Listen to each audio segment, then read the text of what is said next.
एक छोटे से गांव में एक बच्चा रहता था जिसका नाम मोहन था। मोहन बहुत ही प्यारा और हंसमुख बच्चा था, लेकिन उसमें एक कमी थी। वह बहुत स्वार्थी था। उसे लगता था कि उसे हमेशा सबसे अच्छा खेल, सबसे अच्छे खिलौने और सबसे बेहतरीन चीजें चाहिए होती हैं। वह कभी भी अपनी चीजों को दूसरों के साथ नहीं बांटता था।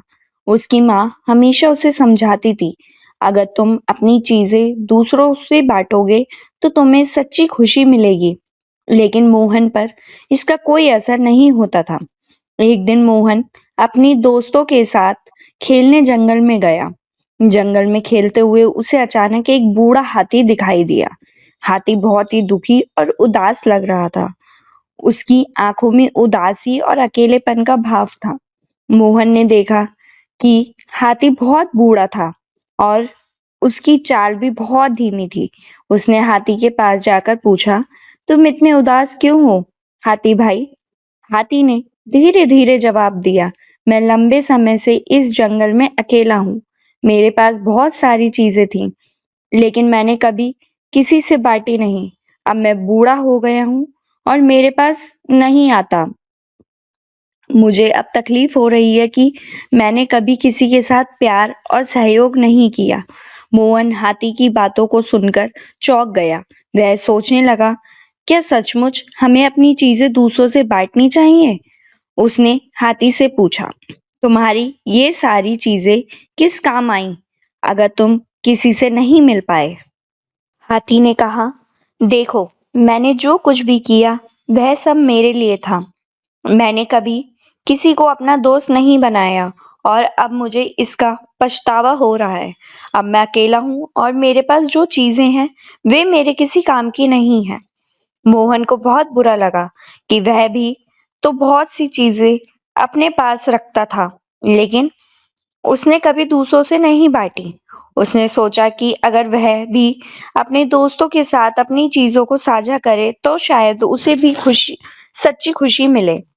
मोहन ने हाथी से कहा, मैं आपकी मदद करूंगा हाथी भाई। मैं अपनी चीजों को दूसरों से बांटने की कोशिश करूंगा और मैं यह जानना चाहता हूँ कि क्या इससे मुझे भी खुशी मिल सकती है? हाथी ने मोहन को देखा और उसकी आंखों में एक हल्की सी मुस्कान आ गई। वह बोला, धन्यवाद मोहन, तुम्हारा दिल बहुत अच्छा है। मुझे उम्मीद है कि तुम सही रास्ते पर चलोगे। मोहन अगले दिन अपने दोस्तों के साथ फिर जंगल में आया। वह अपनी सारी चीजें जैसे कि गेंद, बैट और अन्य खिलौने लेकर आया और सभी को अपनी चीजें बांटने की कोशिश की। पहले तो उसके दोस्त को थोड़ा अजीब लगा, क्योंकि वे मोहन को हमेशा स्वार्थी और खुदगर्ज समझते थे। लेकिन मोहन ने उन्हें समझाया कि वह अब सब कुछ बांटने का विचार कर रहा है और उन्हें भी साथ में खेलने के लिए आमंत्रित किया।